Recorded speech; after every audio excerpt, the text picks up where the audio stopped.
Take me where you go when the sun goes down, like a lightning bolt. We won't make a sound out in the dark where no one sees us. The electricity between us. Out of bounds, I can only be free. Out of bounds, if you're waiting for me. Out of bounds.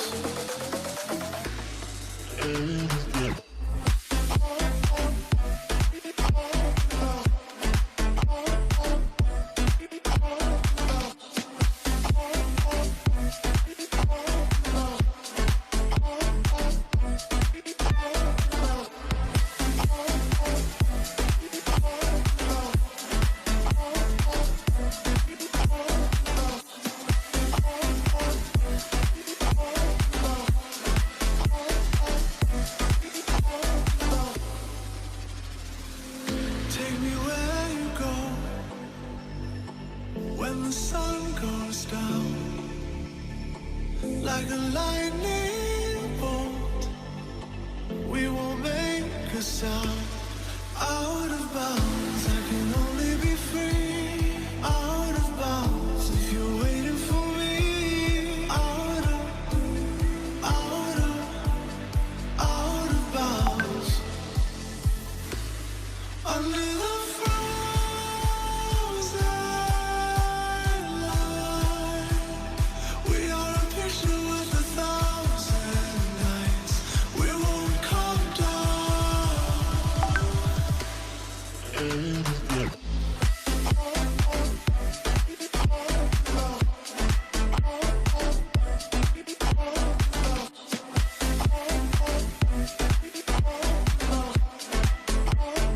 קוראים?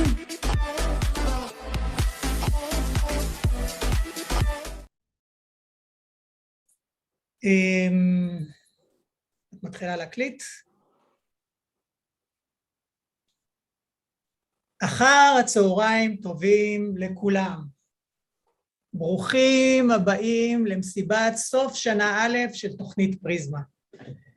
אם הייתם רואים את ההתרגשות ואת ההתרחשות שיש פה במכון מופת, אני חושב שלבכם היה יוצא אלינו. שמי שרון גרינברג, יחד עם גדעון זיילר, הובלנו השנה את תוכנית פריזמה, ואנחנו שנינו מאוד מתרגשים מול המוני האנשים שבאו לפה היום, לשמוע את פרופסור ג'ון האטי. פריזמה, אם עוד לא הבנתם, היא תוכנית וקטליזטור ל-18 מכללות להוראה בישראל, שהחליטו לבצע טרנספורמציה מואצת בתהליכי הלמידה הדיגיטלית אצלן, ונמצאים בעיצומו של תהליך ששיאו יהיה שנה הבאה.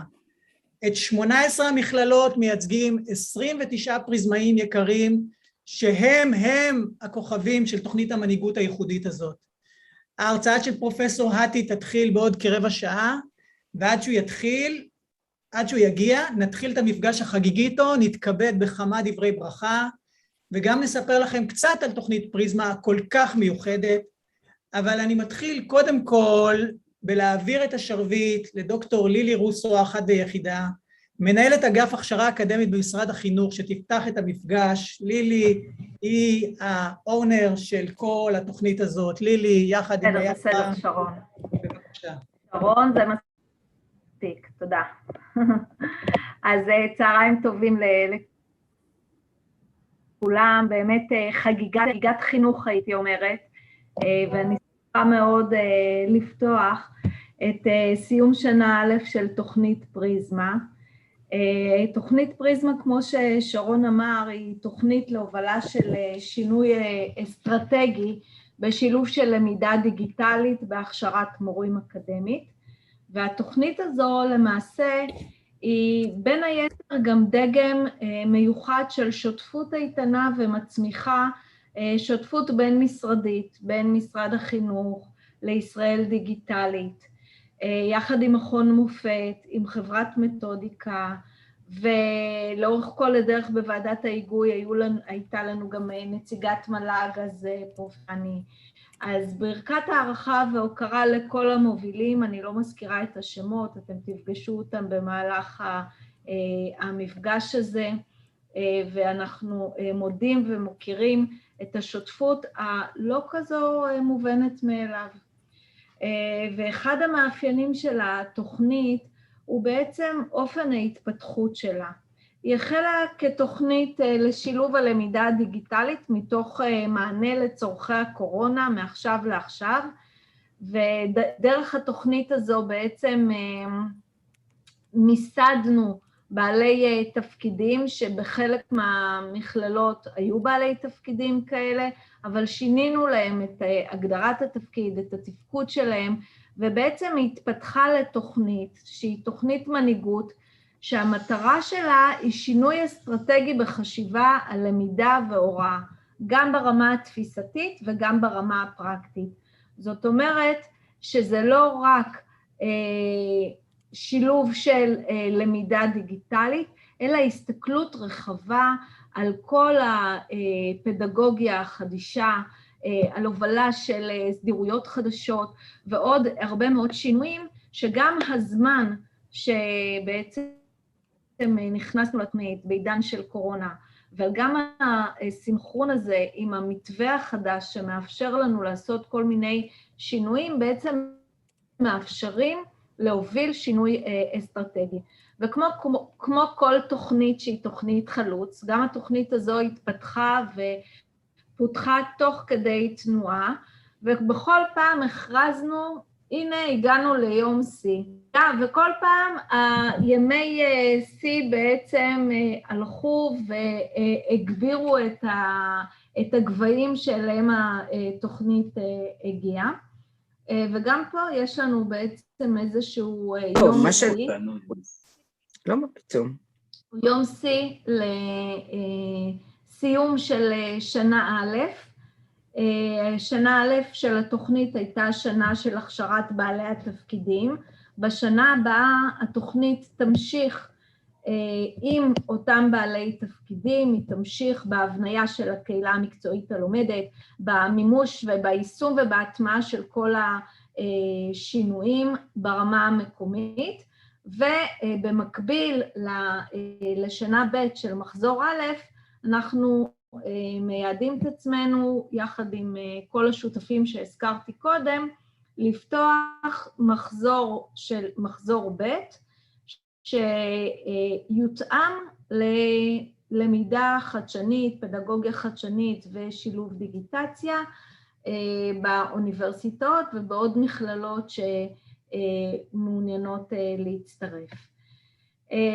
התוכנית הזו היא בעצם מימוש של אחד מיעדי האגף. אנחנו, מי ששמע אותי מספר פעמים, אנחנו כחלק מקידום הכשרת המורים, עסוקים לא מעט גם בלמידה המקצועית של הסגל האקדמי, וגם פה בעצם אנחנו נותנים איזשהו מענה ליעד הזה שסימנו לעצמנו.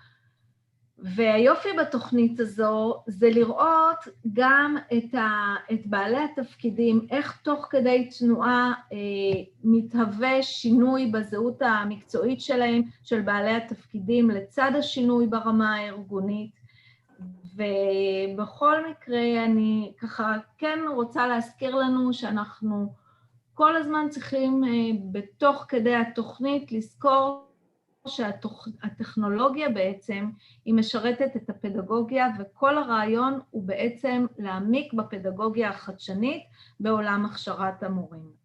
אז אין יותר מרומם רוח מלסיים את שנה א' במפגש ובשיח עם פרופסור ג'ון נאטי, שחוקר את הפרקטיקה של המורים, את ההוראה, את הלמידה הנראית לעין, ואני מאוד מקווה שתהנו מהמפגש הזה, ובעיקר שתצאו עם הרבה מאוד סימני שאלה לחשיבת קיץ ויוזמות לפתיחת השנה. אז תודה רבה. תודה רבה לילי על מנהיגות פדגוגית דיגיטלית מצידך לאורך כל השנה, על שותפות נהדרת. זו הזדמנות לספר תודה לכולם ותודה מיוחדת.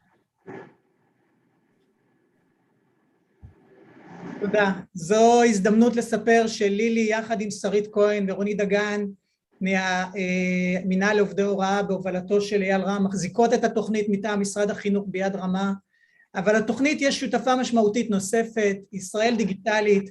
מירב חורב, סגנית ראש מטה השכלה ויישום, נמצאת פה בשם ישראל דיגיטלית כדי לברך אותנו. מירב, בבקשה.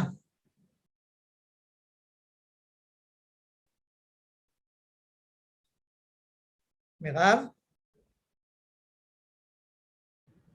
יופי, שחררו לי את המיוט. אהלן, שלום לכולם. גם אני, בדומה ללילי, מאוד מאוד שמחה ונרגשת להיות איתכם בנקודת סיום שנה א', השנה הראשונה של תוכנית פריזמה. אני רוצה לספר לכם מהצד של ישראל דיגיטלית, שלמעשה אתם מצטרפים לקהילה מאוד גדולה ומרשימה של מובילים דיגיטליים, נוספות ובשדות נוספים שאינם שדה החינוך, אז במובן הזה אתם מצטרפים למשפחה נהדרת של מובילים דיגיטליים במשרדי ממשלה, ברשויות מקומיות. יש סיפור נחמד שחשבתי עליו כשהתלבטתי מה הייתי רוצה להגיד לכם ברגע הזה, על שני יוצאי צבא שהחליטו ללכת לעבוד בחול בחווה ולכתוב עצים, בחווה מאוד מאוד גדולה, וככל שהם הגיעו לחווה וקמו בבוקר והצטרפו לחוטבים הוותיקים, הם ראו שהחוטבים יוצאים תמיד בשעה מסוימת, ושני הישראלים החליטו להתחכם ולהקדים בשעה, כדי שההספק שלהם בסוף היום יהיה גדול יותר משל החוטבים הוותיקים. וכל יום שעובר הם חוזרים בערב ומגלים שלמרות שהחוטבים הוותיקים יוצאים שעה או שעתיים מאוחר יותר, למעשה ההספק שלהם גבוה יותר. אחרי כמה ימים שבו הם למדו על יהירות בדרך הקשה, הם פנו לבעל החווה ושאלו אותו מה עושים החוטבים הוותיקים שאנחנו לא עושים. והוא אמר להם, תגידו, מה בדיוק אתם חושבים שעושים החוטבים הוותיקים בשעה, שעתיים בבוקר? הם ענו כל מיני תשובות, אבל אז הוא אמר להם, בעצם בשעה הזו הם משייפים את הגרזנים, הם משייפים את הכלים. ומבחינתנו, כישראל דיגיטלית, אנחנו יחידה ממשלתית שמקדמת טרנספורמציה דיגיטלית, מקדמת השתנות ושינוי מדרגה ראשונה ושנייה בעזרת דיגיטל. התוכנית הזו, המרגשת הזו, עמדה השנה בבחינת שיוף כלים, הכלים שלכם, כל אחד מכם הגיע לתוכנית עם ארגז כלים, לצידו הרחבנו ארגז כלים נוסף בידע, במתודולוגיות, בתפיסות, בהכשרת לבבות, הרבה מאוד כלים שישרתו אתכם בשירות שלכם, את הארגונים שלכם, את השותפים שלכם ואת הלקוחות שלכם. ומבחינתנו, שתי שאלות היסוד שאני ממש מקווה, וגם לילי דיברה על כך שהיא מקווה שג'ון האטי בעיקר ישלח אתכם עם שאלות לקיץ, שתי השאלות שעומדות בבסיס המשימה שלנו בישראל דיגיטלית ושל כלל המובילים הדיגיטליים, היא שאלה ראשונה, האם אני יכול לעשות ובאיזה אופן אני יכול לעשות את העבודה שלי טוב יותר בעזרת דיגיטל, והשאלה השנייה היא, האם אני יכול לעשות את העבודה שלי אחרת בעזרת דיגיטל וטכנולוגיה, וגם אלברט איינשטיין כבר אמר שאם הייתה לו שעה אחת לפתור בעיה, הוא היה מקדיש 55 דקות לשאלת השאלות הנכונות. אז עם הגב לשנה א' והפנים לשנה ב', אני רוצה לאחל לכם הרבה מאוד בהצלחה במסע שאתם עוברים ועוד עתידים לעבור. אתם, הארגונים שלכם, השותפים שלכם, הלקוחות שלכם. אני רוצה גם להגיד תודה טנטטיבית על כל מה שעשיתם ובעיקר על מה שאתם עוד עתידים לעשות. אני כמובן רוצה להודות לכל השותפים ממשרד החינוך, מופת, מתודיקה וכל מי שטרח ועמל על התוכנית, ולאחל לכם שיאללה, לכו להמשיך ולהפוך עולמות, הרבה הצלחה וקיץ נעים ובטוח. תודה למירב, תודה לך ולאל הרפז על שנה של שותפות והובלה. אז כבר אמרנו שהתוכנית מובלת על ידי משרד החינוך בשותפות עם ישראל דיגיטלית, מכון מופת וחברת מתודיקה. גם פרופסור חן שכטר, ראש מכון מופת, נמצא כאן, וחן תכף יספר לנו על מה שצפוי לנו עם ג'ון האטי, אבל נתחיל בכמה דברי ברכה שלך, חן, בבקשה.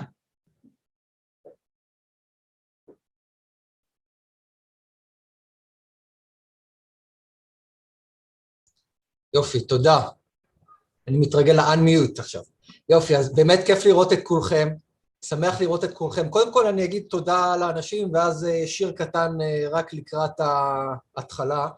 קודם כל להגיד לכם תודה, כל המכללות. אני זוכר את ימי ההיערכות והבחינה ובחירה שלכם זה לא היה מזמן, אבל עברנו כברת דרך ארוכה, ואני ממש שמח, כי זו הסיירת שלנו, זה לא אנחנו, זה אתם, אז זה קודם כל. אני חייב להגיד תודה לשרון ולגדעון ולכל צוות המו"פ שלנו, אפרופו עליתי למעלה, כולם מצוחצחים ומהודקים ומוענבים, כאילו הולכים לחתונה, אבל זה בדיוק ככה, ואני ממש שמח, כמובן למשרד החינוך, לאייל, לילי, שרית, רונית, אנחנו עובדים בשיתוף פעולה, ישראל דיגיטלית, מירב ועל, אז באמת תודה לכם, זה שיתוף פעולה מאוד מאוד טוב בין כל הגורמים השונים, ובמיוחד שוב, הפוקוס הוא המכללות, המכשירות והמוסדות שמכשירים, ואני מקווה שגם, כמו שלילי אמרה, שנה הבאה יהיה לנו אפשרות למתוח את הקו, גם כשנה ב' והמשך והטמעה, וגם עם האוניברסיטאות, לשם אנחנו חותרים. אני אסיים את החלק הזה בשיר קטן, הצהרת כוונות של רחל חלפי, כל אחד ייקח את זה לכיוון שלו, אבל אני חושב שזה די ממקד גם תהליכי שינוי אחרים. זהו ניסיון להקים חדר בתוך הים, זהו ניסיון לרבע את המעגל, לברוא סיפור מתוך שתיקת הסלע, זהו ניסיון לבלוע רוח, זהו ניסיון לקשור מים, זהו ניסיון לכלות תוהו בתוך ריבוע, זהו ניסיון הגיוני בהחלט, זהו ניסיון מעשי, הייתי אומר עם סיכויים טובים. אז שיהיה לנו רק בהצלחה, שרון, ונמשיך. תודה רבה לכם, שלום גם ממני, שמי גדעון זיילר ממתודיקה, and a warm welcome to Professor John Hattie is already here. He allowed us to call him John, which is very Israeli of him. John, we will start in a few minutes, just a few more words in Hebrew to tell everybody here about the Prizma program. אז ממש דקות ספורות לפני שחן יספר על מה שיקרה היום במפגש עם ג'ון, כמה מילים על פריזמה. שרון כבר סיפר, ליווינו השנה צמוד 29 פריזמאים שמייצגים 18 מכללות להוראה בישראל, שהחליטו לנצל את המומנטום של הקורונה, לבצע טרנספורמציה מואצת בתהליכי הלמידה הדיגיטליים, בדיוק כמו שלילי ומירב תיארו קודם. במכללות האלו למעלה מ-50% מתהליכי הלמידה במכללה היו משולבי דיגיטל, באופן שהוא דומיננטי, משמעותי, לא דיגיטל לשם הדיגיטל, אלא דיגיטל שמאפשר פדגוגיה מיטבית, משפר את חוויית הלמידה של הלומד, ומטפח את הדור הבא של המורים בישראל. אנחנו חייבים לציין שזה מהלך משבש ונועז, שהפריזמאים הובילו השנה במכללות שלהם, אנחנו מצדיעים להם ומתרגשים איתם, על מסע מואץ ותובעני שהם עברו בדרך להנכחת הלמידה הדיגיטלית, בעיקר הלמידה המשולבת, ביום שאחרי הקורונה. המכללות האלה עובדות לפי תוכנית אסטרטגית ברורה, הם עיצבו דגמי למידה חדשניים, והחלו ליישם מאות פיילוטים שנערכו בסמסטר האחרון בכל הארץ. פריזמאים יקרים, זה היום החגיגי שלכם, מברכים אתכם על אומץ, מנהיגות והובלה נחושה בשנה המטורפת שכולנו עברנו. שרון? באתר של פריזמה יש הרבה תוכן והקלטות של מפגשים מצולמים, שבהם פירטנו רבות על התוכנית והאופי שלה, אבל את השנה הראשונה של פריזמה ליוותה נועה, סטודנטית שסיימה את לימודי ההוראה שלה בשנת 2025. אנחנו נשים לכם בצ'אט את הלינק לסרטון המקורי שלה, שהיה סרטון מכונן, שרבים צפו בו לקבל המחשה של עתיד הלמידה במכללות. אנחנו ממליצים לכם מאוד לצפות בו בגרסה המלאה של 4 דקות, אבל בואו נראה תקציר של פחות מ2 דקות, שדרכו תבינו טוב יותר את הפריזמה של פריזמה. אז קבלו את חזון פריזמה מהעיניים של נועה.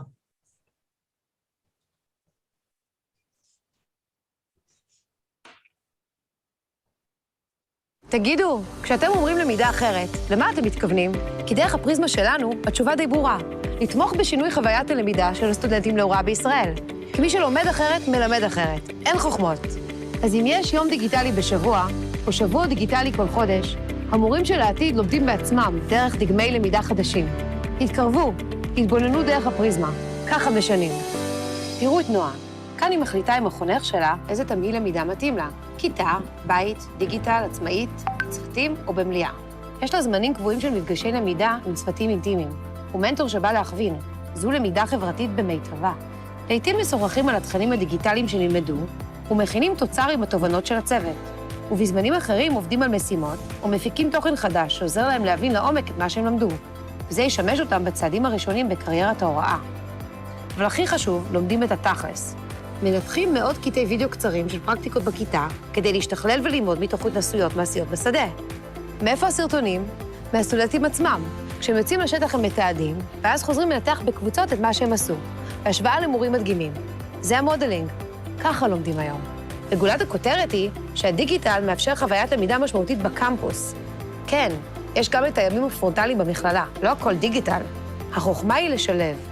הימים הפרונטליים מלווים בהרבה מגע אנושי ואישי, עבודה סדנאית בקבוצות וקשר בלתי אמצעי עם המנחים, המרצים והמומחים.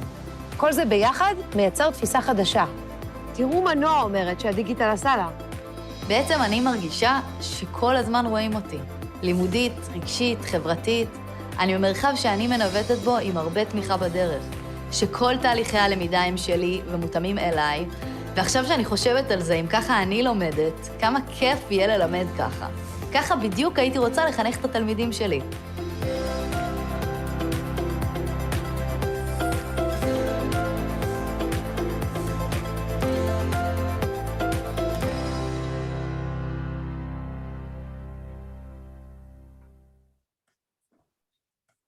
גדעון?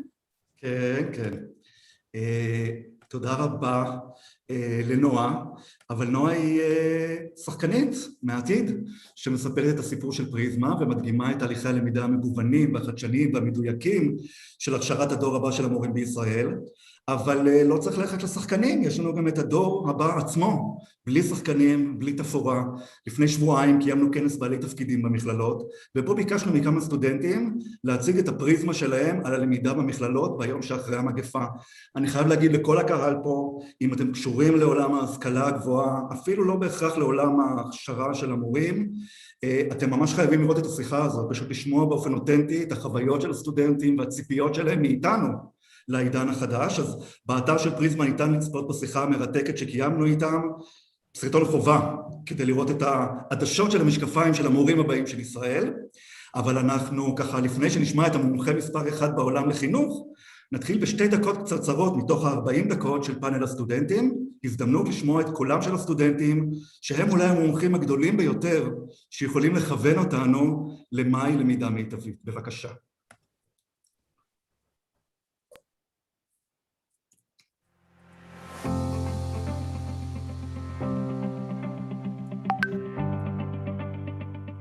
אז אני אתחיל רגע ממה לשמר.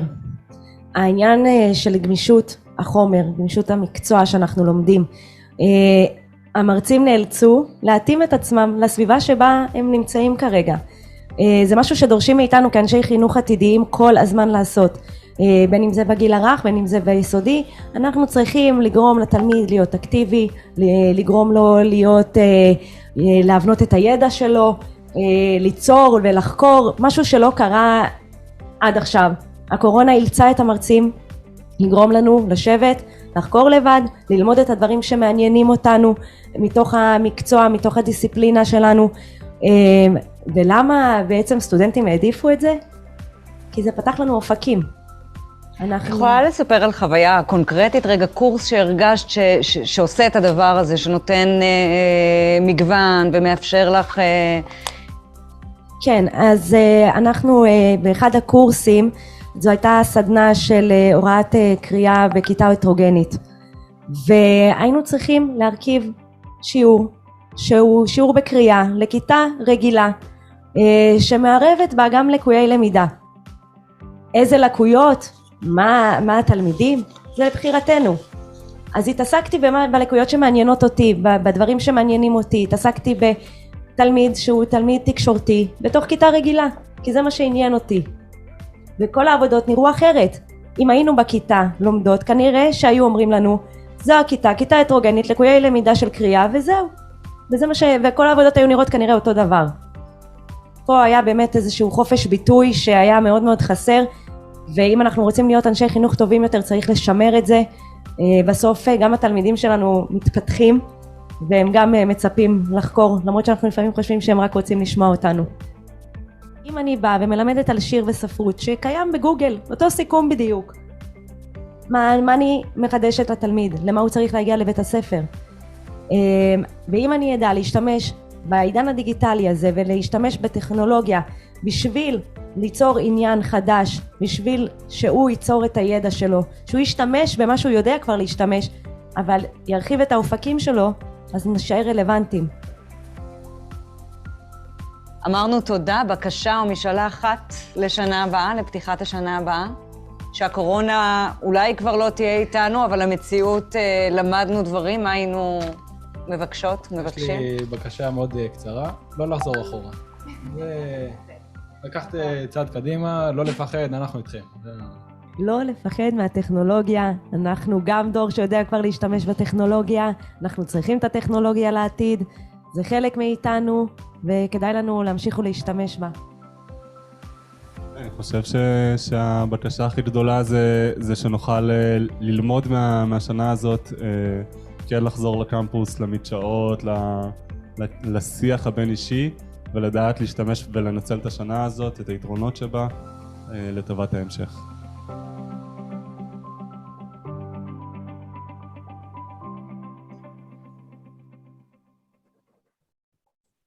איזה סטודנטים.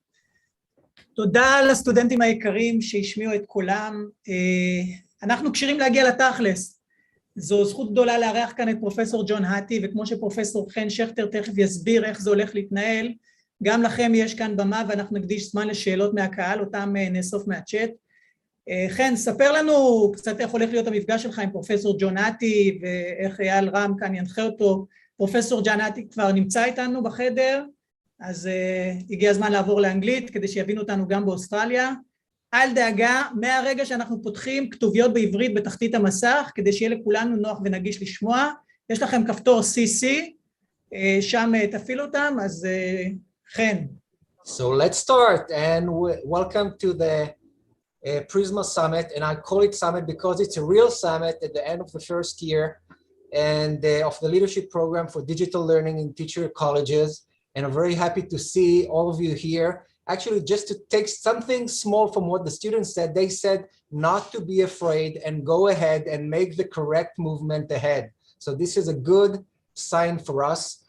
And so, and one more thing, it's really a collaboration between the teacher colleges, the Israel Digital, the Ministry of Education, and Mufat National Institute for Research and Development. I'm very happy to see you all here. Just to provide you the framework for our discussion with Professor Hattie, and he said that we can call him John, so we'll start with the John. The first part will be a presentation of the visible learning ideas connecting to the COVID-19 and the crisis. The next part will be questioned by both Eyal Ram, Deputy Director General of the Ministry of Education, and myself. And at the last and third section, we'll take questions that you will pose in the chat box, and Gidon Zeiler will take few of the questions, put in the chat box, and raise it to Professor Hattie. So I really encourage you to start writing your question in the chat box so we can take few questions. So we'll move ahead, and I'm very honored to have Eyal Ram to introduce Professor Hattie. Eyal? Thank you, everybody, and good afternoon. Professor John Hattie is a researcher in education.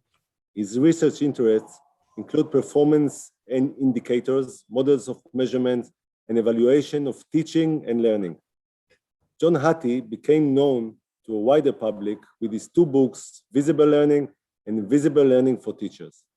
Visible learning is a synthesis of more than 800 meta-studies covering more than 80 million students. According to John Hattie, visible learning is the result of 15 years of research about what works best for learning in schools. I read somewhere that he is possibly the world's most influential education academic. And he had a great influence on me. John, it's for you. Especially in shaping the core of teachers' education and teachers' professional development programs in Israel, like PDS, Professional Development School, like Class Academy, we called it Academia Kita, like leading teachers, Morim Movilim, like professional learning communities, קהילות מקצועיות, and educational simulation centers, מרכזי הסימולציה. We want teachers who share evidence and difficulties of student learning with their colleagues. So we are all curious and looking forward to your speech. Thank you for coming. Thank you very much, Ian, and thank you for the preparation for tonight. And having looked through what you're doing, it's very exciting to see how you're treating COVID as an opportunity to really make a difference. And as you said in the format, I do want to start with a bit of a background. Someone goes out there and does a study about distance learning, and they write it up and publish it.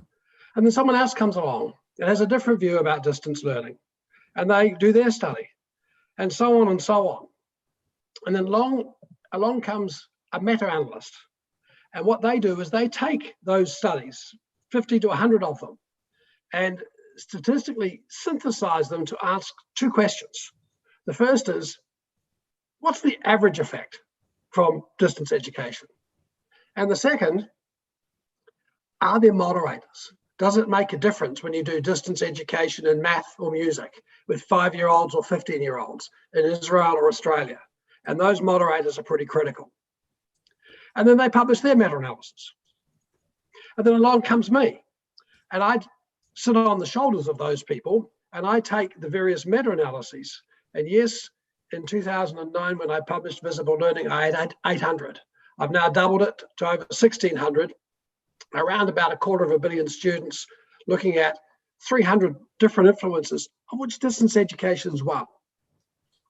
And the thing that always surprises me is that the distribution of all those facts is centered around this notion of 0.4, which the number doesn't really matter at this point. It's just an average. But what surprised me is I expected a lot more things in the red zone. That's the things that harm kids, that have a negative impact. And there's not much. And quite a few of those in the red zone are perfectly sensible, like the effect size of bullying on achievement -0.3, boredom -0.5. And so the first observation I'd make is that 98% plus of things that we do to people in the name of education leads to improvements. So I don't care what you talk about almost, you can find evidence to support you. And that's been the problem in education. We have accepted a very low base for evidence. Can you improve achievement? Visible learning ups the ante and says, we want to get at least greater than that 0.4.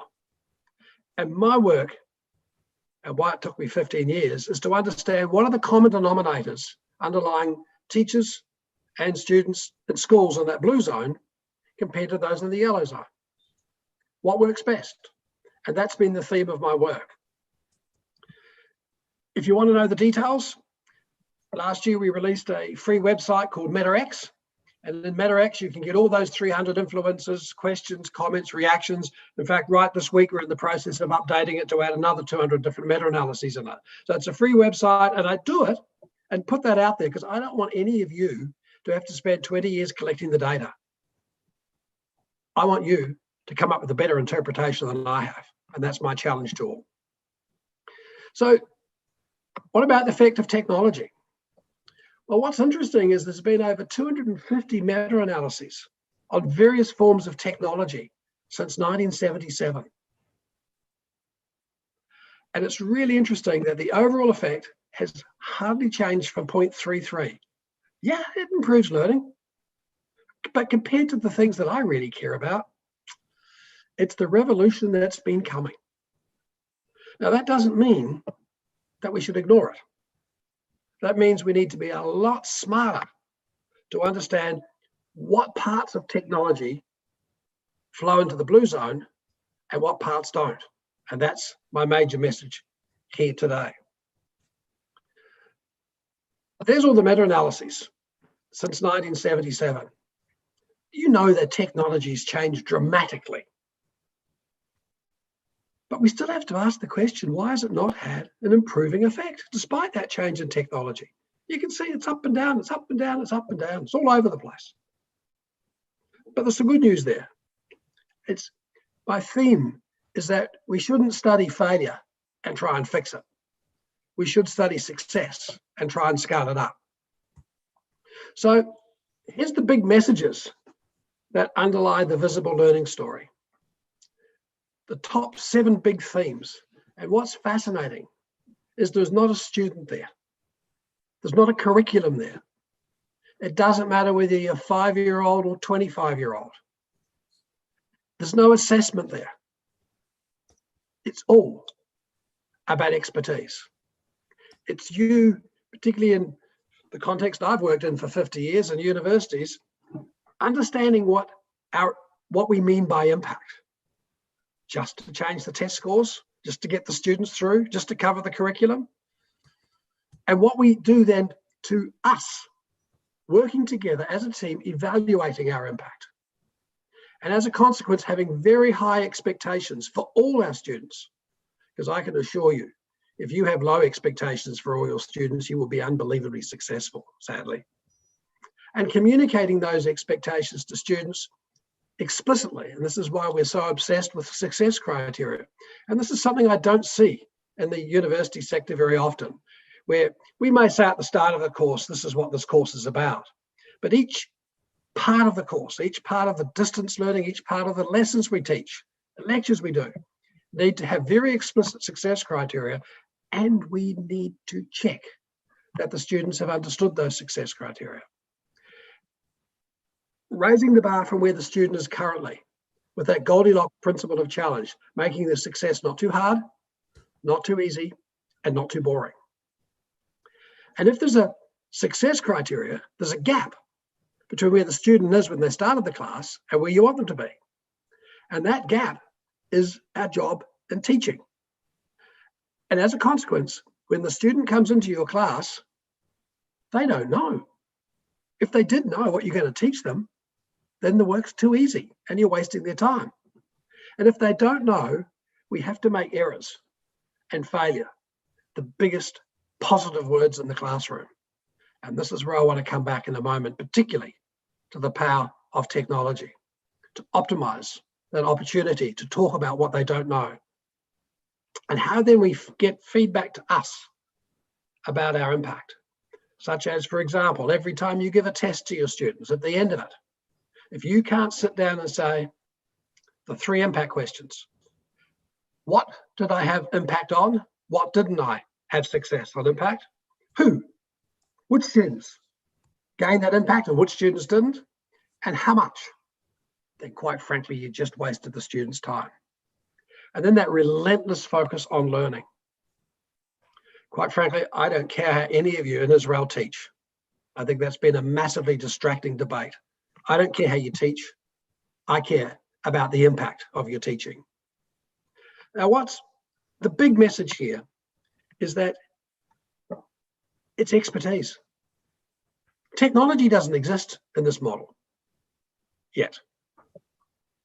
You can get this effect from many different methods.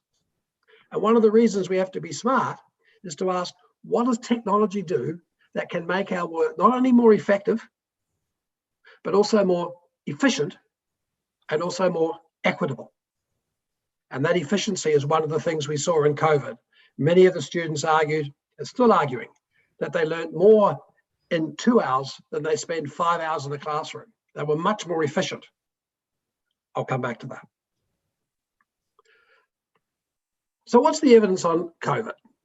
Believe it or not, there is already a meta-analysis. Klaus Zara, my colleague at Augsburg in Germany, has published a study looking at the European literature across 12 studies. And you can see the average effect size there from last year, a bit negative. And I get very, very angry when I hear people talking about the COVID learning loss. Quite frankly, it's insulting to the many of you that did incredibly, unbelievably great work last year to make sure that the students weren't disadvantaged. I look at the New Zealand study where they looked at students in 2020 compared to the previous 11 years, because they've got data across the last 12 years. And you can see the difference in reading slightly down, the difference in maths slightly up. Writing went down a lot. I think that's pretty obvious. There was less writing using the COVID teaching. But and I would suggest to you that a good school, a good teacher could pick up that -0.1, -0.17 pretty quickly within a couple of months of the new year. COVID was not necessarily a learning loss.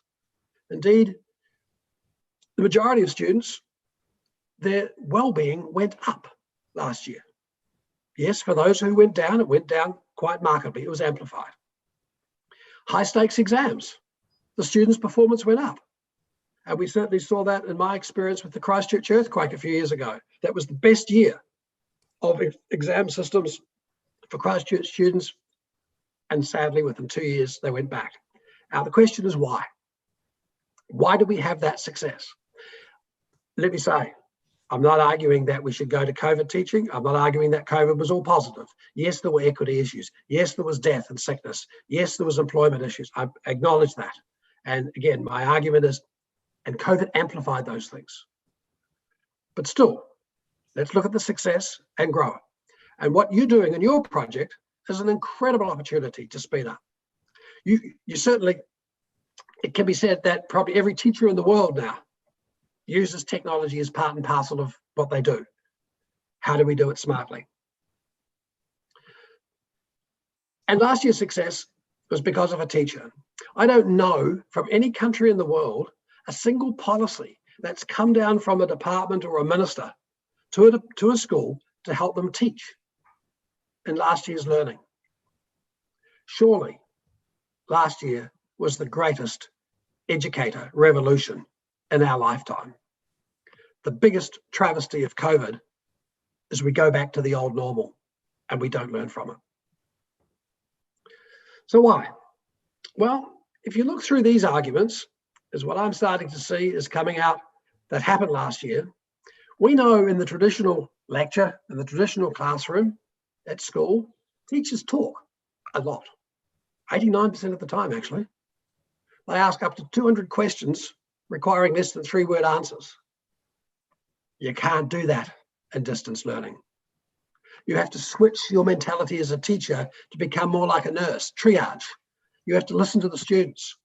You have to listen to get the students to ask questions, and they're more likely to ask questions, as I'm hoping you're doing now in the chat room, using the social media, that they just will not ask in person.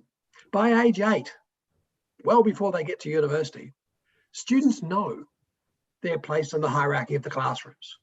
They know that if they don't know the answer, look like you do and hope you don't get picked on. And as we find when we ask every student in the world, what do you do when you don't know? They all say, I asked the teacher, I put my hand up. Watch them. No, they don't. The only kids who put their hands up are the ones who know or think they know. Classrooms socialize kids very quickly who don't know to silence. And remember, don't knowing is the core essence of learning. That has been one of the biggest powers, I would argue, of technology, is the use of social media.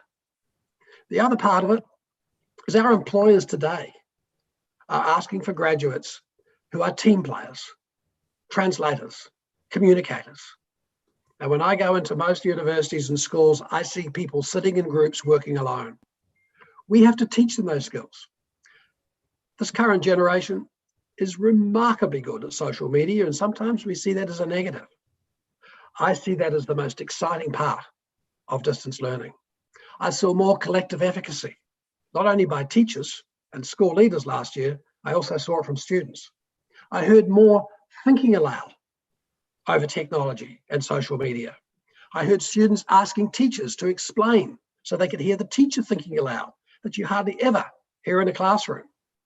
And I saw the legitimization of errors and mistakes as desirable struggles.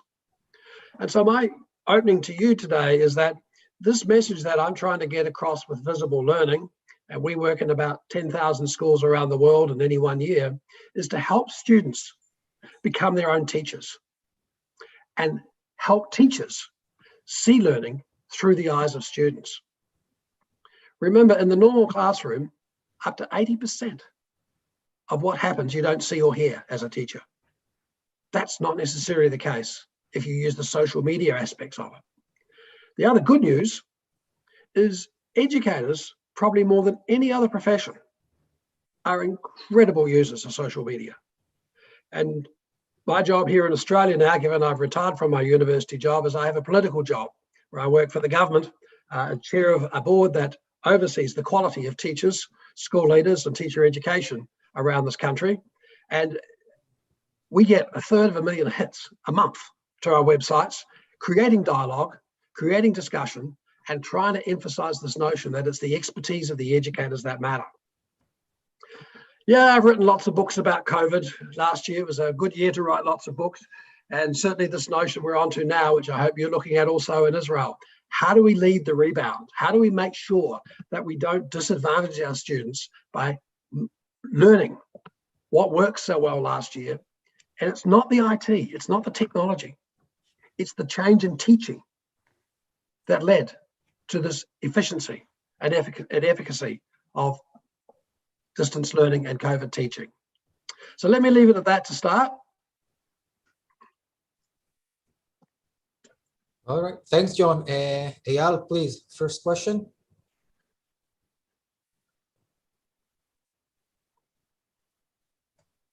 Is Eyal? Oh, sorry.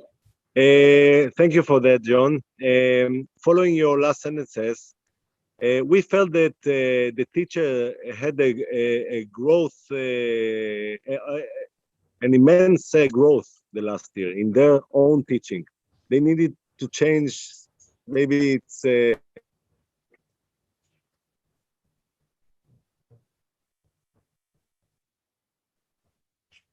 I think Eyal has... You've gone frozen on us. Yeah. Yes. Let's see if he's connected. Okay, sorry, now you hear me? Yeah. Yes. Okay, I'm so sorry. I just said that we felt that the last year, the teachers had an immense growth of their own learning. They did something that would take them 10 years. And we ask ourselves, how can we sustain this growth for the next years to come? Well, sadly, last year, anyone who says that 2020 was an unprecedented year clearly hasn't read history. Calamities like this have happened many, many times in our history. And for example, the earthquakes, hurricanes, floods, wars. And one of the things we know is that we rush back to the old normal so fast. The hierarchies of who's the winners and losers in schools, classes, and universities go back to the old notion. And I think I'm being a bit pessimistic there. So it does mean that you're going to have to deliberately make sure that we sustain the growth. And the argument I'm trying to use is that every educator I know entered this business for one reason: to have an impact on kids. And keeping showing them how they can increase their impact on their students as a consequence of using some of these social media notions, helping students work together in groups, using distance learning, creating exciting ways in which they can better monitor their own progress and teaching them how to teach themselves. I think that is the most powerful thing that we can do that will capture, one hopes, others to come on board the system. But if we just sell distance learning, we'll lose. All right, so going on forward regarding what Eyal said, like, how do you see the higher education institution? Because you know that we are pushing because of the crisis, and we don't want crisis, but because of the crisis, we're trying, and this is a tendency to go to our old habits. So how can we not go to only technology, only to online learning, maybe all kinds of blended learning, because there is a tendency to shift even only to online learning, and sometimes because there is a competition between colleges in terms of attracting students. So how do you see this in the next years? Well, one of the best predictors of students succeeding in university is their sense of belonging. And in many ways that can be tougher to do over technology. But here's the good news, Shen. You guys, we in universities have been going online for about 10 years in various ways. Sadly, a lot of it's lectures online. It's the same notion online. And here's the irony. Our students have gone away from online. They're using apps. They're using the social media. And we're not even caught up to that. And why do they do that? Because it's so much more efficient for them to do that. It's so much more exciting for them to do that. And so I think if it's, and I'm sure you know this yourselves, if it's just lectures online, don't do it. It's actually not cheaper, and you'll lose a lot of students. But the argument I'm making is, how do you create communities of students? Like they come to university as much for that social experience, that rub off with other students, listening to other students, the struggles they have, etc. So how do you create that online as well? How do you create water coolers and coffee shops online? So it's not just coming on to be talked at by a talking head. But this is so obvious in many ways, but I still see a lot of that people are thinking, how do I put my lectures online, as opposed to how do I create an experience where the students feel they belong? Eyal? We also wonder about the teacher status, in Israel now. We feel that there is a possibility because the parents showed they've seen the teachers working, and now maybe we can, take this wave and increase this teacher status. Do you have any idea for that? Well, you're very right. The esteem of teachers has gone up. Like parents of younger kids had one or two of their kids at home, and here in Victoria we had 140 days of stage 4 lockdown. I think it's the longest in the world. And after a while, they realised that you at universities has 200 to 300 of these a day for 200 days a year. Wow, that requires more expertise than they have. But again, within a few days of going back to regular school, parents started doing the old complaints. Now, the good news is during COVID, even though they all went to school themselves, they forgot. It's about struggle. It's about not knowing. It's hard work.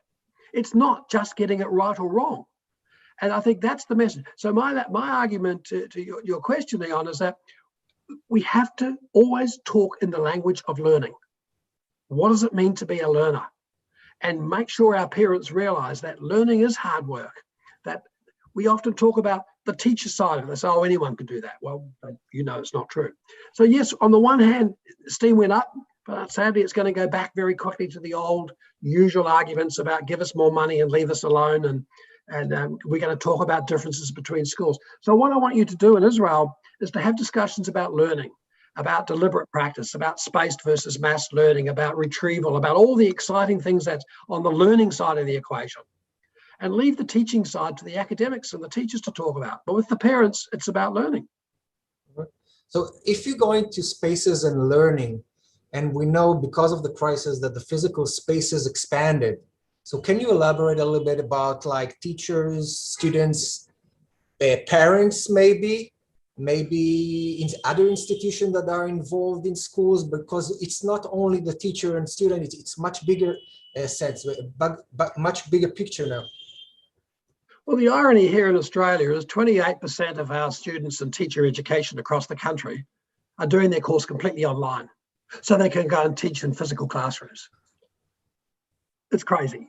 We've got an opportunity, as you say, to expand it. Now, I'm not going to argue that online itself all the time is necessarily good.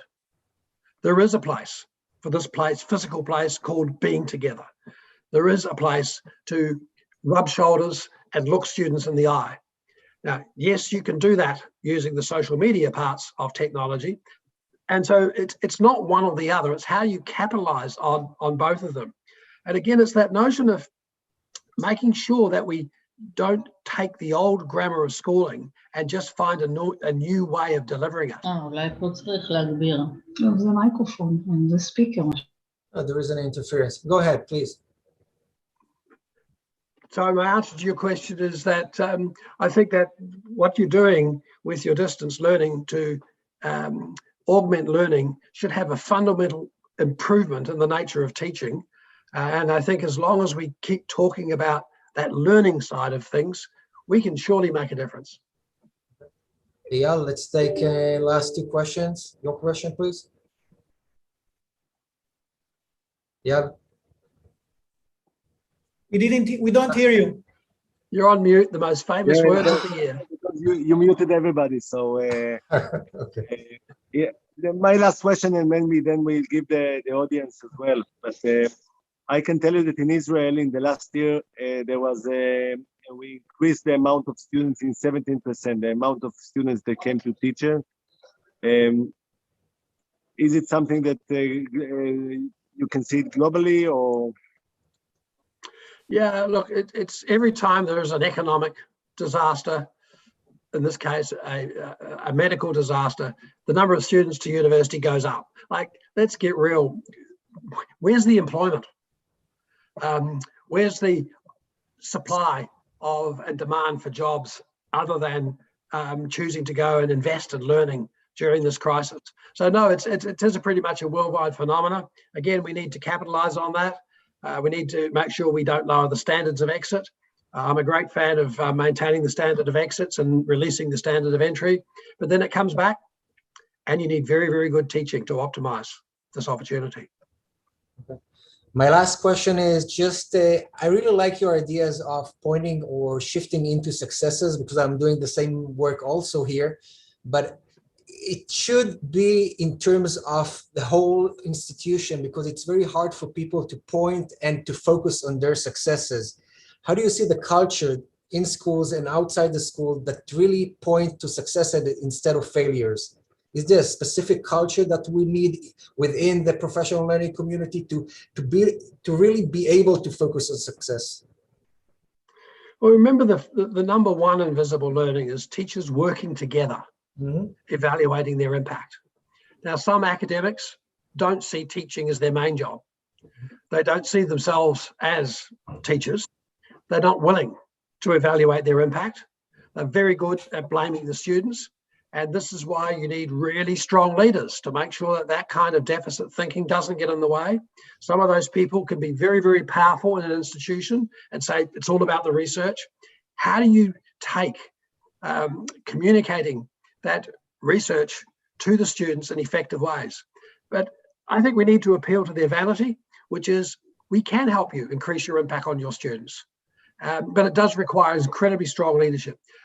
We did a meta-analysis many years ago looking at the relationship between teaching and research at universities. It's zero.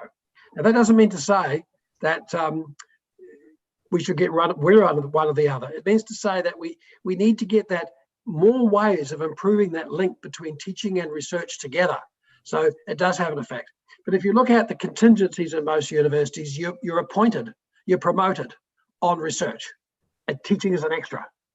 That is very unfortunate. How do we, and I will challenge you, as I've challenged every university I've worked in the world, will you be the first university of the world within Israel to award a prize to the academic who is both the best teacher and the best researcher? We don't do it. We have them for research, we have them for teaching. We've not seen that nexus, and I think that's critical at a university for the kind of work you're doing to really succeed. Otherwise, it'll be seen as the poor man's job, and that's just not good enough for our students and your future of your country. Exactly. We have in Israel also, it's both strands, either research or teaching, and that's not a good thing. All right, thank you very much. And now we'll go to the question in the chat room. And Gidon, please. Yes, thank you, Chen. So a few questions from the audience. Some of them are even in English, but I will anyway address some of them in Hebrew questions, so you won't have to spend time going over everything here. I think I'll start from the most provocative question and then go to others. I think I have about 6 or 7 questions here.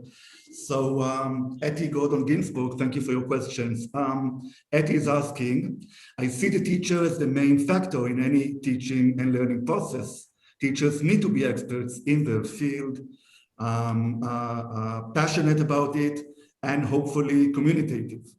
It's the teacher that counts, I think, and less how. The problem is we often have low quality teachers, which is not conducive to good teaching with or without technology. Can you say anything about that human factor without discussing the learning and teaching methods? Well, yes, Eddie.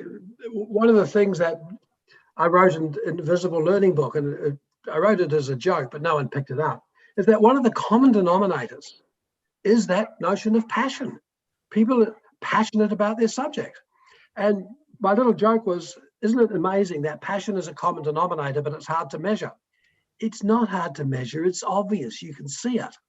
And the two things, let me ask you all to think of that academic that had the biggest impact on you. And actually, I've done the research on this. 2 things, either that person wanted to turn you on to their passion, or that person saw something in you didn't see in yourself. Now, I would like to argue that those are the two key ingredients that we need to cherish and develop in the system. And you're right, Eddie, it's not about the how of that. It's having that love of your subject and wanting to communicate it and invest others to love it. Now, I'm with you about the how. We've got a million answers to how. And sometimes, sadly, some teachers adopt a particular how and apply it, even if it doesn't work. That's why I want, within a university, I want a culture that values bringing difficult problems, difficult students, bringing along discussions about what growth looks like and doing it as a shared community. We don't do that enough in some parts of the university, but that's where good leadership makes the difference. So this, I think, refers maybe to the next question from Michal Madmon. Thank you, Michal. And I think it relates to what you were just talking about. She's asking two questions. One is, how can you be an experienced teacher if you meet new students each year and you are required to tailor a customized learning solution each time? How can you be an expert with new audience each time and time again? And her second question, if possible, is how can an expert teacher be an expert if all his or her week is spent in class? When would they have time to improve their skills? When would they have time to research and to try new stuff? Well, let me go to the first part about how difficult it is having new students each year. And my comment to that is looking you in the eye saying, how come a teacher down the corridor is very effective and they have new students every year? It's not whether you have students for a day or a week. Every time you meet a student, you have a chance of having an impact on them. For many years, I had a 2-hour class. That's it, at a teacher education course. I went in and I told the students, I have two hours to change the way you think. And so I set my success criteria up. And I knew that was my task. Now, whether I succeeded or not, I do have some evidence about I'd succeeded, maybe not with enough, but it's every moment. The fact you have them for a year is amazing. It's a long time. So no, I'm not convinced that we have stunning teachers within the universities that have them a short time. You can create relationships. You can create trust. And remember, trust is when you walk in the room. They know immediately, and that can be developed. And you know people that you have trust in and people that you don't. So we need to do that. Now, the other part of your question comes to the doing that. And that is, yes, it's like in schools. I don't think professional learning about teaching should be done in your spare time. I think it should be done in your day job. And we have to create time in our workload to allow for effective professional learning that actually changes the impact on your students. Too much professional learning is just about whether academics like it, pick up tips and tricks. And my whole work about expertise says it's about how you think. It's that thinking that your job, that every time you walk into a class and distance learning or physically into a lecture room, you walk in and say, my job here today is to evaluate my impact, which means you're going to have to learn to listen. You're going to have to get students to ask questions and not you all the time. You have to construct assignments where you answer those 3 impact questions. What did I do well? What didn't I do well? Who and how much? That's what expertise is about. And that's what we should be doing in professional learning. We work at about 10,000 classes and universities around the world each year doing this all the time. And it's part of the day job. Thank you. An interesting question from Shmuel Yerushalmi. Thank you, Shmuel. He wanted to ask if, according to your opinion, under the impact of COVID-19, will tomorrow's education processes be based on technology of remote learning and teaching, or was that just for emergency and we wouldn't need these platforms and technologies in normal times? Well, it would be a missed opportunity to not take what we learned about the distance learning. And like that notion of efficiency, students are much more efficient. And like, ask yourselves, you know, I sit here in Australia and I can talk to you in Israel. Now, I would have loved to get on a plane and come to your country, look around, and that would have taken me, what, 5 or 6 days.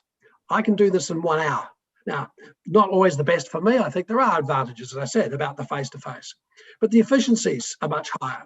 I think that students today aren't as willing to sit in a lecture room and listen to someone go on for an hour to 2 hours. They want to be much more engaged. They want that sense of belonging. But again, I'm not advocating that we should all go to distance learning. I'm saying there's an incredible opportunity in distance learning to optimize the positives. That's it. John, there is a big debate in Israel for many years regarding number of students or number of pupils in the classroom. If I remember well, you addressed it in your book. Can you say anything about the linkage between the number of students in a classroom in Israel? It's quite high, I think, comparing to many other countries. Can we say something about quality of teaching and learning, about success in learning? If we have less students in the classroom, will it bring better success? And thank you, Ido Shemesh, for your question. No, it doesn't. The effects of class size is incredibly small. And so the only question in town is, why is it so small? And here's one of my arguments. If I've got a class, like when I was teaching undergraduate courses, I was teaching classes of 500 to 1,000. The notion of expertise when you teach a class of 500 to 1,000 is quite different than when you're teaching a class of 50 than when you're teaching a class of 10. The notion of expertise differs. And if you can change how you go about your interactions and your teaching, depending on who you have in front of you, that's a teacher effect. It's not a class size effect. It's the same when you have a group of 10 students in the class out of 10 who don't want to be there, or having a group of 40 students who do want to be there. That's a dramatic difference. So class size is not a big difference. We can get effectiveness regardless of the class size, provided we look at the nature of what expertise means. Another important question. That always upsets people, I know it does, but I'm sorry, the evidence is the evidence. I think these are important things we should all hear, because there's a big debate about that in Israel, and I think your words here are very important. One of these cases when you should learn from research and not from maybe intuition. Another subject that we feel was discussed a lot during COVID-19, there's a feeling of an advancement in self-regulated learning. What do you think about the possibilities of building the option and developing the idea of self-regulated learning? How should we do it? Well, it's a bit like the question Alan was asking too about helping students to become their own teachers. Self-regulated learning, it's a bit of a mouthful, isn't it? It's jargon. Let me not use it for a moment, but say the same thing. I want students to know where they're aiming in a course. I want them to know how they're performing, how they're going. I want them to know when they get assignments and feedback, how to interpret it and how to action it. I want students to self-evaluate their learning.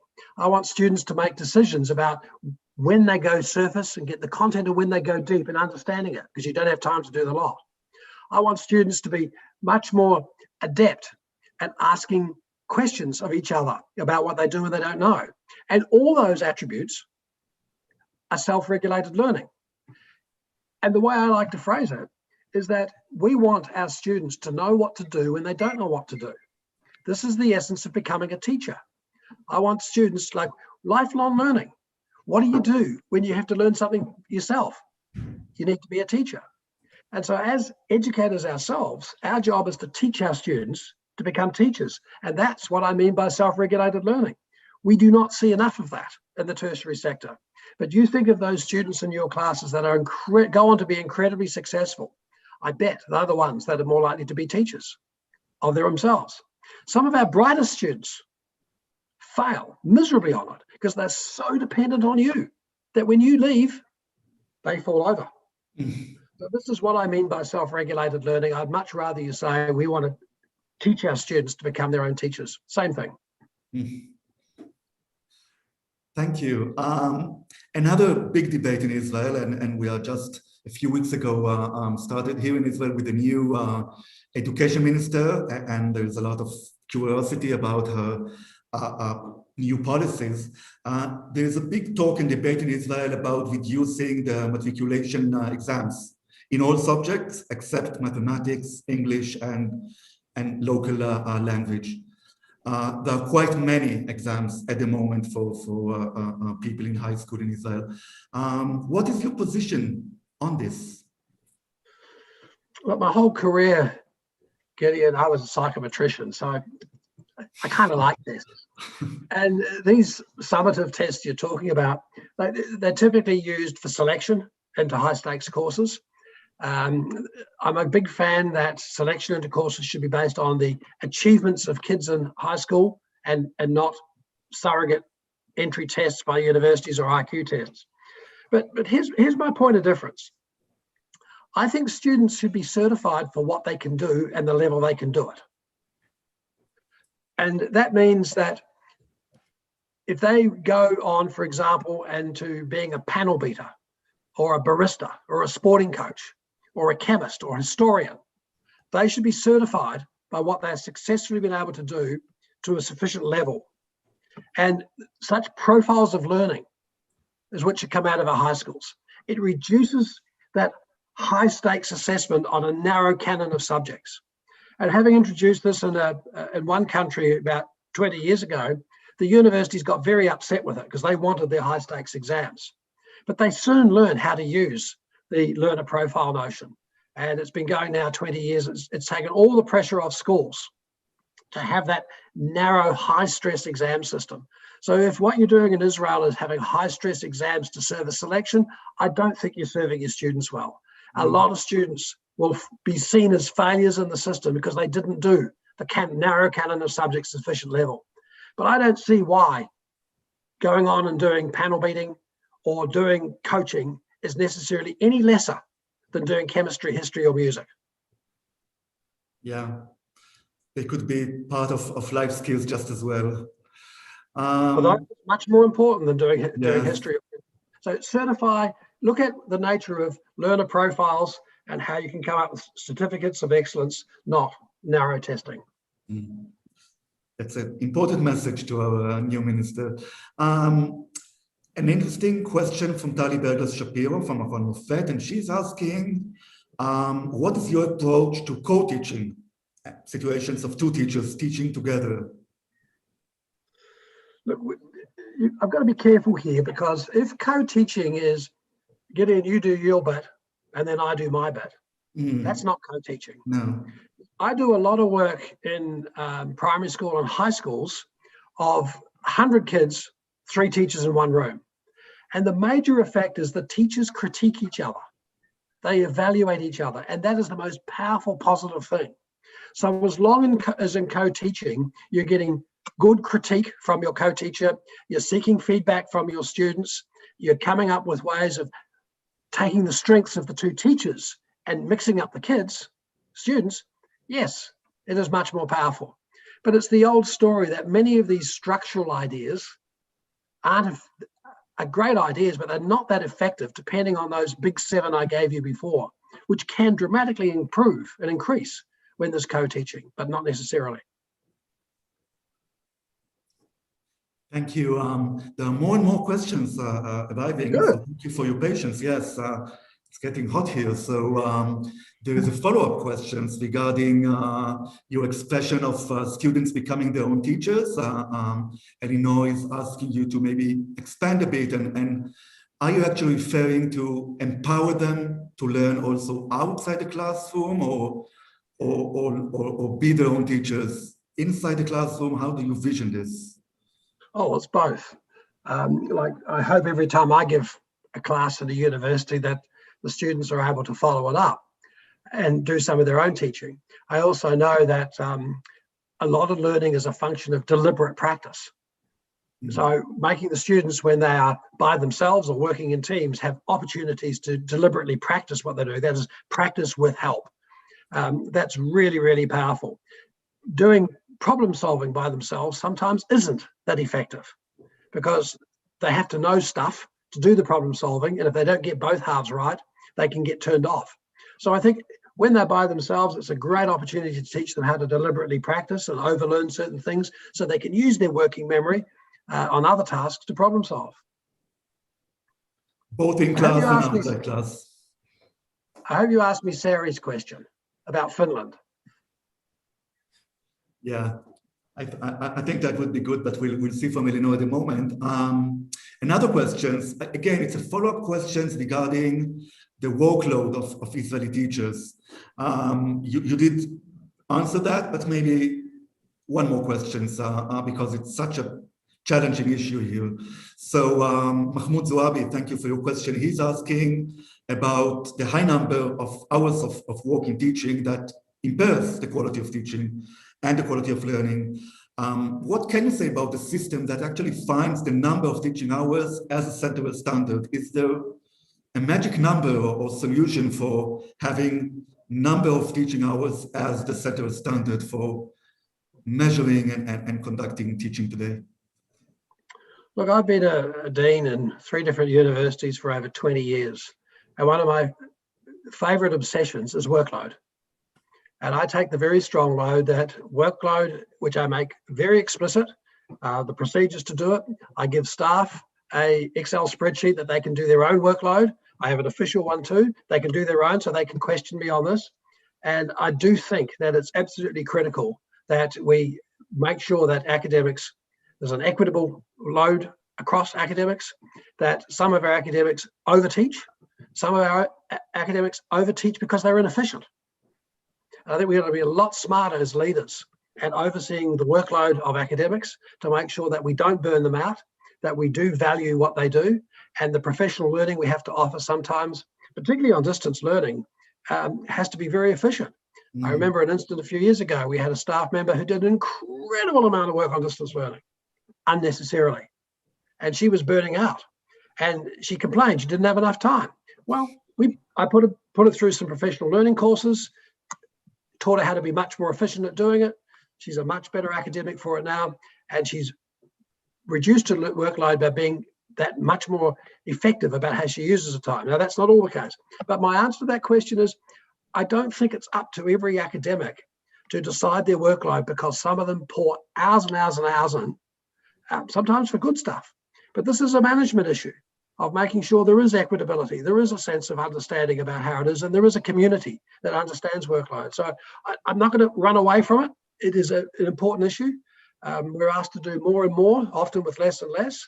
And in my university now, we're getting rid of almost all the professional staff and asking academics to do it themselves. This is a very unfortunate direction. So I'm a little obsessed with making sure that the leadership is seeing that workload is the opportunity for the academic to say no.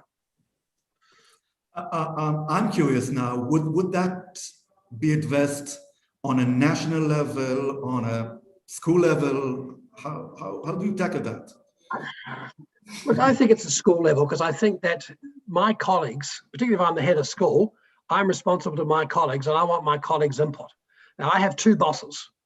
I have bosses from up top, the Vice Chancellery, and I have bosses in my faculty. And so I think it's a faculty notion, because coming up with a university system that's usually designed by medical people or arts people has very little relationship to what happens at a faculty of education. So it doesn't have to be onerous. There are some really good tools out there now to do the workload systems. I just think it needs to be quite an explicit conversation. I get some private questions here, so I'm not going to give any credit to the people who ask, but 2 questions about parents. Eyal also talked about parents before.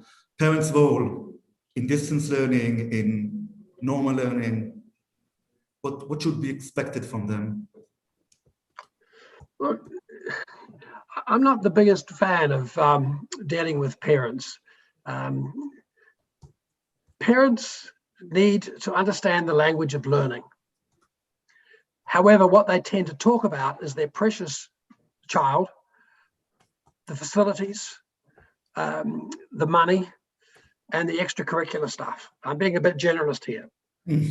But go back to COVID, particularly in the elementary and the high school, and I'm sure it happened in tertiary as well. But parents saw what learning looks like, even though they all went to school. It's not about right or wrong. It's not about getting A marks all the time.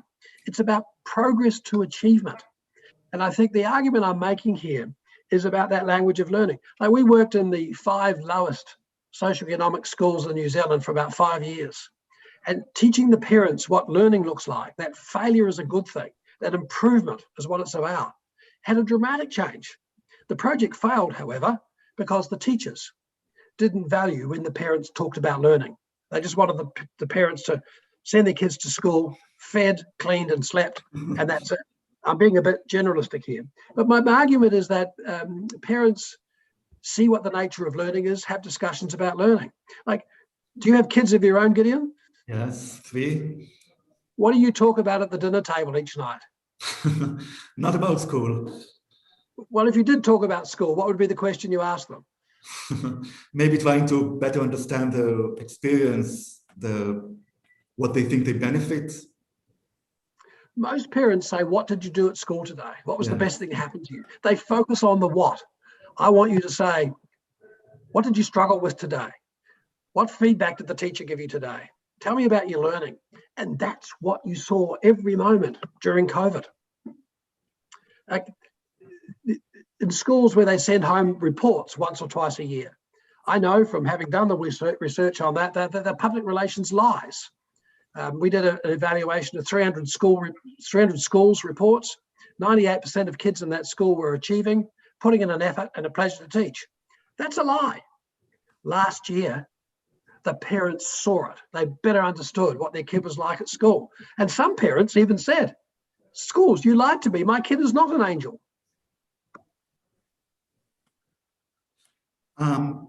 John, another thing that we talk a lot about in Israel, and it's maybe a cultural thing. I have a feeling that it's more of a problem in Israel than in Australia, and it's everything that has to do with discipline. We have a discipline problem in Israel with our kids, in schools and out of schools. Anything you can tell us about that? Well, in Pisa, we actually beat you on that one. I always worry about some of the measures of discipline. Noisy classrooms aren't necessarily bad classrooms. When you look at disruptive kids, they do take an inordinate amount of time from teachers. Interestingly, some of those disruptive kids weren't disruptive during COVID because their usual contingencies of doing stuff to look good in front of their friends disappeared. But again, I go back to the same kind of answer I gave earlier. Some teachers are excellent at dealing with those kids, and some teachers not so good. But the key is not getting rid of the kid. It's providing more resources for the teacher. Like, again, in another country I worked in, we abolished all educational psychologists and resource people from schools and re-employed them on the basis that they weren't allowed to see a kid. If kids were being disruptive in the class, they had to go and work with a teacher. And that's been a phenomenal success. And my point being is, I think teachers sometimes need more resources. Some of these kids are very, very difficult. Some of these kids are extremely hard to handle. Why do we expect teachers to be brilliant at everything? Let's put the resources around them to support them with those kids in the regular classroom. The worst thing you could do with those kids is ban them from school, because those are the kids that most need school.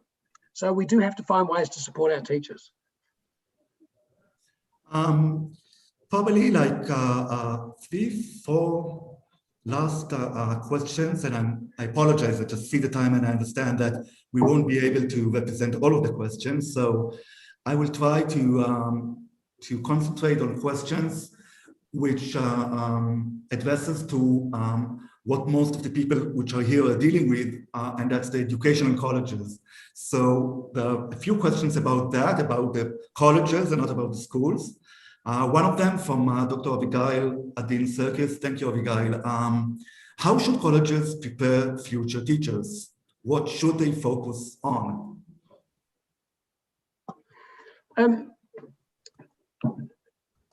What I'm doing here in my political role is turning it on its head and saying, what are the nature, for instance, in my area in teacher education, what does it mean to be classroom ready? What would be the measures that we would use to say a person's ready to go into a classroom by themselves? And that's the accountability system that we're putting across the teacher education institutions.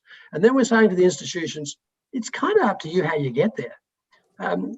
You're the experts in that, but we absolutely care about the learner profile at the outcome and the level of standard that they get to in the outcome. And we're very, very careful to say, and we evaluate your program, not your students. If your program's not good enough, here's how to improve it. And so I love backward design. I love starting backwards and saying, what does success look like in this course? And then saying, how can we be sure we get there? And then leaving up to you a lot more about how you get there, the ways you do your teaching. And I see there's a plea in there to ask the question about Finland. And I'm keen you ask that one too before we go. Can we go back and find the Finland question? Yes, I hesitated if to address this one or not. I think you gave a partial answer when you talked about other issues, but yes, thank you, Sari, for the Finland questions. So let's see, if we are to learn from Finland's success, we see their educational system has taken care to create a good learning environment in schools. Teachers have more freedom. Schools aren't ranked against each other. Teachers don't face formal reviews, and students aren't under intense pressure to get into college. Most important, there are no nationwide exams at the end of high school, such as the Israeli Bagrut, which is our final exams.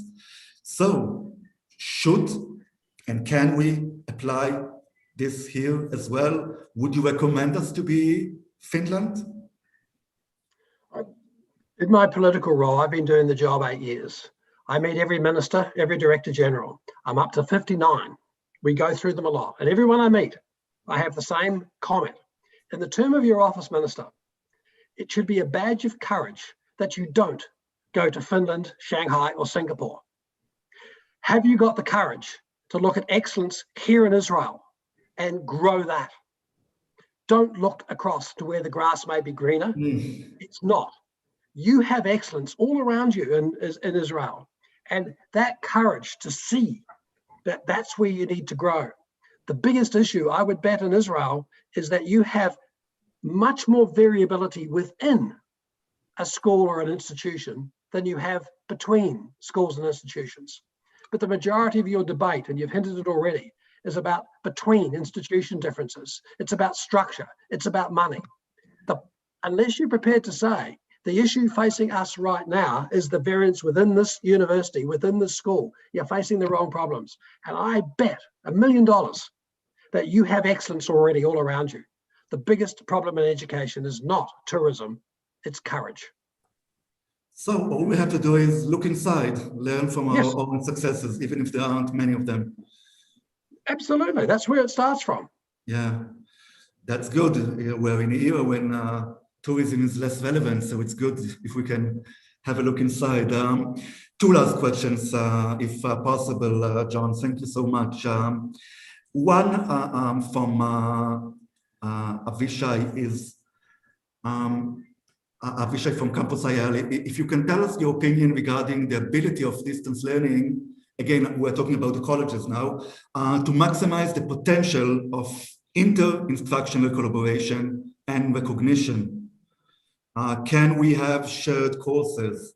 Can we create shared credit of learning? Can institutions learn together digitally or blended? Can we break these rules? Should we? Well, one of the highest influences in visible learning is this notion of teacher collective efficacy. Teachers working together, building the confidence that they can make a difference. But the skills involved in doing that. And the three we've identified is you have to have the skill to contribute to a group. You have to have the confidence that you can contribute to a group. And you have, and this is the hard one, you have to have confidence that the group can come up with a better answer than you. So when that happens, you get the largest impact on students. And it's kind of ironic that the biggest impact on students comes from academics working together to question, to critique, to talk about their impact, to evaluate. And all my work at the moment is looking at this notion of evaluative thinking. So yes, I think we have a tremendous amount to learn within an institution and across institutions to how we can make this difference. And your success in Israel will depend on building a community of learners to do this. Yeah, probably as a small society, we have a good potential maybe to allow that mutual contribution that you were talking about. Last question from Naif Awad, one of the Prizma stars and champions in Israel, one of the Prizma members. What do you think about necessary changes in instruction toward interdisciplinary teaching, containing several subjects together? Are schools and teachers ready enough to lead such a change? Would you recommend such a change? No, I would not. The evidence is pretty clear that when you do interdisciplinary teaching, the topic that's taught first is advantaged and the other topics are disadvantaged. It's the wrong question. The right question should be, can we come up with success criteria for courses that cross various disciplinary ideas and then work backwards? But just putting two things together or running a course and merging subjects, that has not worked except for the one subject that gets priority over the other. So it's not the answer at all. But yes, I want to turn it on its head and say, look at the nature of what success looks like for your courses, and that's the way you introduce interdisciplinarity. This is a surprising answer. Thank you. I would like Eyal to close this amazing session. Before Eyal, please stay with us just after the closure so we can tell you about what's happening later on today, this evening. Eyal, please. Okay, so thank you very much. There is so much to take from this conversation, so it's very hard to conclude it, but I'll say something from that I took it. I think the main idea is that we don't need to wait for anything to happen outside. It's kind of a philosophical and also practical idea that I get from you, which doesn't cost money even. And that is that you need to take every moment and to think as a teacher, how can I be more meaningful, more effective for my students at each moment, at each time. And I need to evaluate it with my colleagues. And I think that's something that each one of us can take it for tomorrow morning. Okay, we are on vacation now, but we have some homework. Think about it at summertime and use it in September. Thank you very much. John, thank you so much. It was so generous of you, and I think so important for us to hear that from firsthand. So many people here read your books, read your articles, but hearing it live to our local audience has a lot of impact. And I truly want to thank you for your time and important notes. And sorry, I'm moving to Hebrew just to tell the people what's going on later. So please have a look at the chat to see so much recognition and appreciation from the hundreds of people who are here today. חברים, לפני שאתם ככה בורחים ומתפזרים לנו, קודם כל תודה רבה רבה לאייל רם, סמנכ"ל מנהל עובדי הוראה במשרד החינוך, גם על השאלות החשובות וגם על הסיכום של ככה מה שהוא לקח. נראה לי מאוד משמעותי לכולנו, ותודה לפרופסור חן שכטר על הובלת השיחה עם ג'ון האטי. אז לפני שאתם בורחים, אנחנו רוצים אתכם בחזרה בשיא השני של המפגש. התחלנו עם מפגש באמצע הלילה מאוסטרליה, אנחנו נפגשים שוב בעוד שעה, ב5:30, עם אורח מהחוף המערבי של ארצות הברית, שהשכים בשבילנו מוקדם בבוקר, דן אבידה, שהוא מייסד שותף, יחד עם פרופסור דפנה קולר הנודעת, הם הקימו לפני כעשור את קורסרה, כבשו את שוק המוקים העולמי, ועכשיו יש להם פלטפורמה חדשה שנקראת Engagely, פלטפורמה חדשנית, מסעירה, מאוד מסקרנת, גייסה כבר מיליונים, ומתוארת כבשורה הבאה של הלמידה הדיגיטלית. אז עשו לעצמכם טובה ותחזרו אלינו בעוד שעה לשמוע, אני חושב, מהיזם הישראלי המוביל בתחום ההייטק. זה יהיה בעברית, מאוד נוח, קצת לשמוע מסטארט-אפיסט בתחום, שעשה פריצת דרך כל כך ענקית בתחום המוקים בעשור הקודם, מה הוא מכין לנו לעשור הבא. אז להתראות ב5:30 במפגש הסיכום. תודה רבה רבה לכל מי שהצטרף אלינו היום. אנחנו גם מקליטים ומפיצים את ההקלטה, גם נמצא את הדרך לחלץ את האמירות המרכזיות שנאמרו פה היום ולהנגיש אותם. נראה לי חשוב לכולנו לקרוא שוב ושוב בצורה מסודרת את הדברים, והתנצלותי בפני אלה שלא הצלחתי ללכוד את השאלות שלהם, כמו שאתם יודעים, לא כל כך פשוט פה עם הצ'אטים הקופצים, ניסינו כמיטב יכולתנו לייצג כמה שיותר מהשאלות שלכם. אז שוב, תודה לכולם, להתראות בעוד שעה עם דן אבידה, תודה רבה. ואנחנו מזמינים את כל הפריזמאים להגיע לפגישת סיכום שלנו, האישית והאינטימית, לפריזמאים ולנשיאי המכללות. אנחנו מחכים לכם עוד 8 דקות במסיבת סיום הפרטית שלנו. תודה רבה לכולם.